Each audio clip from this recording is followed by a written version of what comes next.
So let's jump right in and talk about Donovan McNabb first. Gail, where do you think is his potential landing spots, and overall around the league, what do you think McNabb's perception is? How do you think teams are viewing him? Well, you look right now. You're looking at McNabb's situation with the Redskins. It didn't work out too well. I wouldn't call him a journeyman yet. He's getting there, but he still has the potential to get back to his All-Pro self. Given the right situation, I think he can flourish. Teams like Minnesota and perhaps Arizona could be the best fits for him. What do you think? I mean, definitely Minnesota. I think here's the key. There's two things that I think you have to pay attention to when you're talking about McNabb. One, he's not a mobile quarterback anymore. I don't think teams should go after this guy thinking he's going to be the, mobile bootleg rollout kind of quarterback. He tried it with Shanahan. It didn't work out so well. He's more of a pocket passer. And you're right. The Vikings do make sense. They've got a running game. They've got weapons. Percy Harvin's game is kind of similar to Deshaun Jackson. They've got the pieces in place, plus they have a pretty good defense and could offer him potentially a Super Bowl run, if you will. Here's the problem. McNabb is, on the downside. I don't think he's going to get the contract that he wants. But in a lockout year, you can't really rely on a rookie if he's not getting reps. So there's going to be a little bit more weight put on veterans and the fact they can come in from day one and play. So I think McNabb will definitely land on his feet. I see him in a Vikings uniform. I think best scenario would probably be the Vikings. You have Ponder, who could definitely learn with McNabb in front of him, who could set the foundation, for his growth at QB. With the running game, Adrian Peterson is a beast. That way, all the weight isn't on McNabb's shoulders. Yeah. But hey, I could see him definitely as a Viking. Yeah, you've been saying it all along. You have. If it happens, you said it a year ago, I think. Anyway, let's jump right into Carson Palmer now. Mike Brown kind of made some comments, said that it's not going to happen. He's not going to get his wish. Palmer's threatened to retire. How do you see this getting kind of messy, but how do you see it playing out? Well, as an owner, Mike Brown has to play his cards, and it is a business. So he has to basically put Palmer in his place, either by making these statements or basically telling the rest of the NFL world or other teams that if you want Palmer, you're going to have to pay up, because he's not going to, he can't just let him go for nothing. Right. Yeah, and that's the key. Either there's two plots here. One, he's steadfast in his word. I mean, Ocho Cinco wanted out for many years, and he didn't go anywhere. So apparently barking doesn't necessarily always mean you're going to get let out. And two, he holds the cards here, does Brown, and what's better? I mean, what options does he have that's better? Okay, so if Palmer retires, okay, he retires. Was that really going to happen? I mean, it's going to be a game of chicken. But I think the Bengals hold the cards. I think Palmer wants to play. I don't think he's done. So what? I mean, is he going to quit? I don't know. I think somebody's going to come along and put an offer out there that they won't be able to refuse. Somebody says, we'll give you a second round and a fourth or a fifth. Maybe they'll jump on it. They're trying to get the and right now. Now, what team could you see Palmer playing for right now? I could see him playing for a lot of teams. I could see him playing for Miami Dolphins. I could see Arizona making a run for him. I could see San Francisco making a run for him.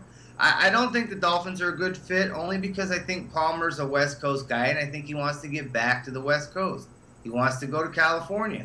So a California team, more than likely, or Arizona. Or perhaps Seattle, Or Seattle. Somewhere out there, Pete Carroll, hey, USC guy. Those make more sense to me than trying to force an issue with a Cincinnati team that doesn't seem to be where he wants to be. If you don't want to be there, move on. Cut your ties and move on. Yeah, and he's also sold his house.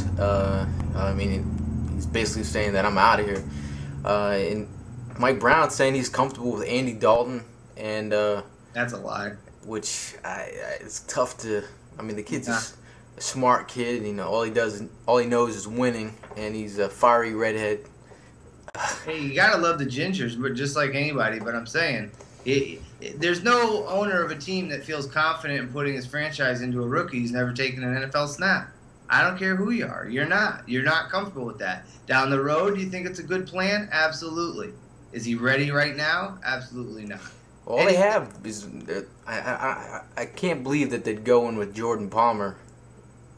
Exactly. So they've got to figure something out. But the lockout just kind of puts everything on hold.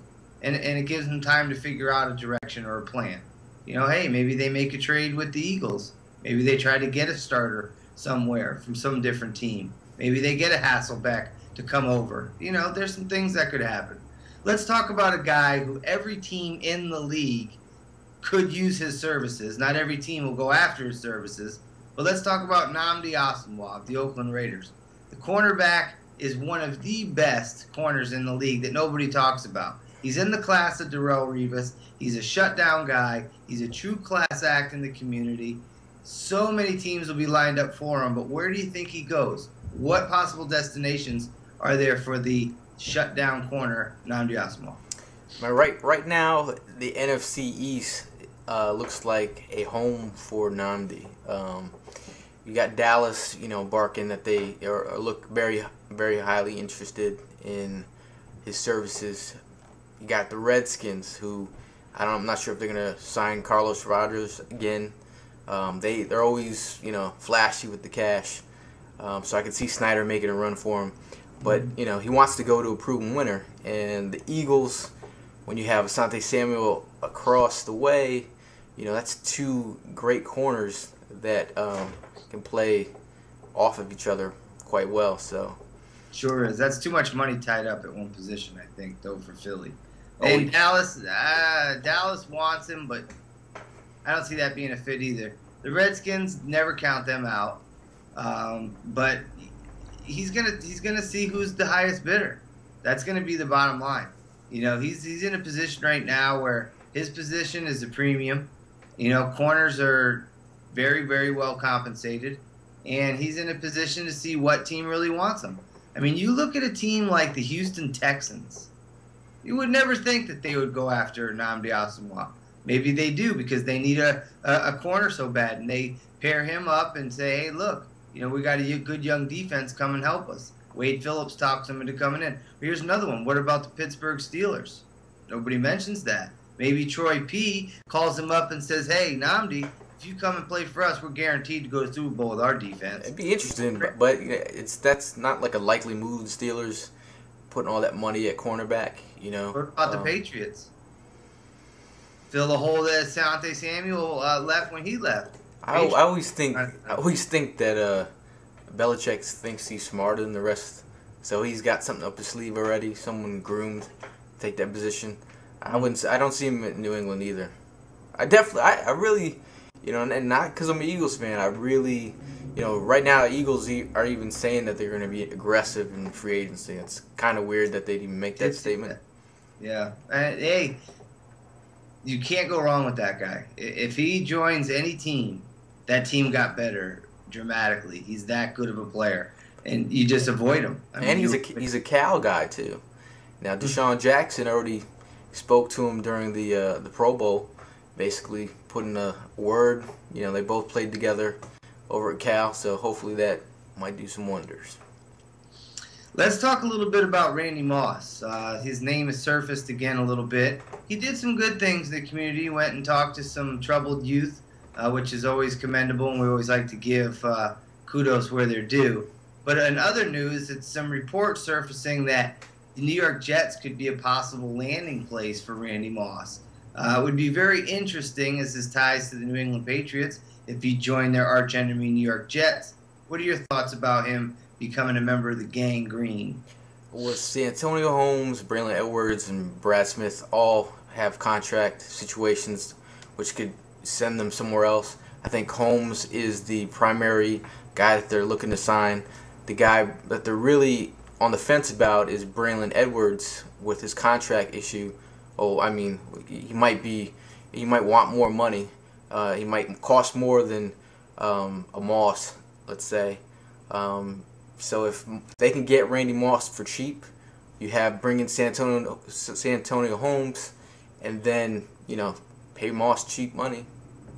there you go, and send Braylon packing.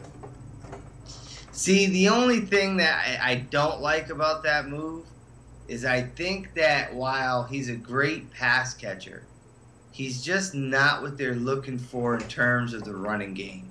And any way you look at it, the Jets are a run-first team.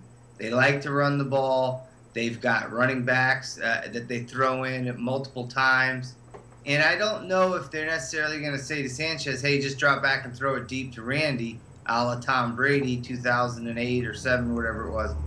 So the question is can he block in the running game? Is that the kind of receiver that they want, and knowing that he's going to go maybe jog downfield and, maybe take a play off? He does those things. It's known. I mean, will they put up with it in New York? A smash mouth team? I don't necessarily think it's a great fit. I just don't. I think maybe a guy like Plaxico Burress might be someone they go after. A guy that's big, physical, can come in, make the goal line catches, help out your young quarterback in tight spots, and be a beast in the run game. It's a better fit. I mean, Randy Moss in his situation, I think you could put him on a team where a quarterback has control of the team. Let's say, the Colts perhaps, like Peyton Manning wouldn't let stand for some things. He expects a lot from his players. It'd be interesting to see where he goes this offseason now. Yeah, it sure will. Even a team like the St. Louis Rams, a dark horse, someone you don't talk about. Yeah, they wanted him last year, actually. Yeah, exactly. Or even the Cleveland Browns. Pick up a Randy Moss, so you get a little buzz going for a year, something like that. You never know. Ray Lewis had a very interesting interview that's created a little bit of a buzz today. Talk to us a little bit, Gail, about what he felt about the lockout and some of the issues between the owners and the players, and how it's getting to a point now where it's more than just contracts and money. If you guys got to see it on ESPN today, Ray Lewis spoke about basically the main factor being pride, that a lot of these players, and these owners, that's the big separation factor, is the pride. Both sides don't want to give in. He also talked about, the NFL and what it's doing to the game. Also the people that are, behind the scenes. A lot of these players play for more than just their team. It's for their cities, for the fans, for the people that work there, who have jobs. It's more than just the players, but he touches on a lot of issues that you definitely got to go out and see this interview. Yeah, he even talks about how some of the crime rate may go up without football. And it's true. I mean, I don't want to go so far as saying it will be a social issue if there's no football. I definitely think there will be football. My take on the lockout right now, and I've been hesitant to talk about the lockout because it just changes so much every week. But basically, the owners are at a position where they're going to try to gain as much money as they can from an agreement that's going to behoove them. And the players are in the same position. It's the summertime. They're not in a hurry. They're going to take their time. You're going to hear multiple stories from different people, different players. Everyone's going to give a perspective. But at the end of the day, there's really no hurry right now to get a deal done unless it's in the best interest of both parties. Will it happen in August? Probably. Will football start in September? Probably. So in June and July going to be pretty tough on the football fan not knowing what's going on? Probably. But is it going to happen? Yes. I think for the owner situation, it's great. They take a couple months off where these guys are billionaires already. Exactly. Hey, why not pay your staff that Right. Why right. not paint and stuff? Yeah. Let's not pay these roster bonuses like some of these players are getting, like $500,000 just to show up to go work out. To work out, like Aaron Rodgers. And most of the players are still working out on their own. That's what the owners are thinking. So why are they going to pay somebody to come to the facility, possibly get hurt and sue them, and there's no CBA, and that's probably their argument. They're going to go, and I don't know the ins and outs of it. I'm not an attorney, and I don't want to know, really. It's not it's just weird to see business deals done in a public forum. Yeah. Every day business deals happen behind closed doors, and the public just doesn't know what happens. But here it's all eyes on me kind of thing, so it's tougher. And I just think I made this reference on Twitter the other day. It's just like it's like two parents fighting in front of their kids. It's like something that these things should happen behind closed doors. And either way, the fans, kids, are going to be affected. So these are things that should be handled behind closed doors. So it doesn't taint what the Shield is all about. Exactly. Well, I'm Steve O'Reilly, and that's Gail Saunders, and this is our rendition of Monday Night Football. We're going to come to you once a week, talk about the hot topics. Hopefully this lockout will get lifted soon. We can get some free agent movement, some trades, and some good old-fashioned football talk once again. Until then, thanks for joining us. It's always a pleasure to have you here. I'm Steve O. That's Gail Saunders, and we're giving you the skinny 24/7.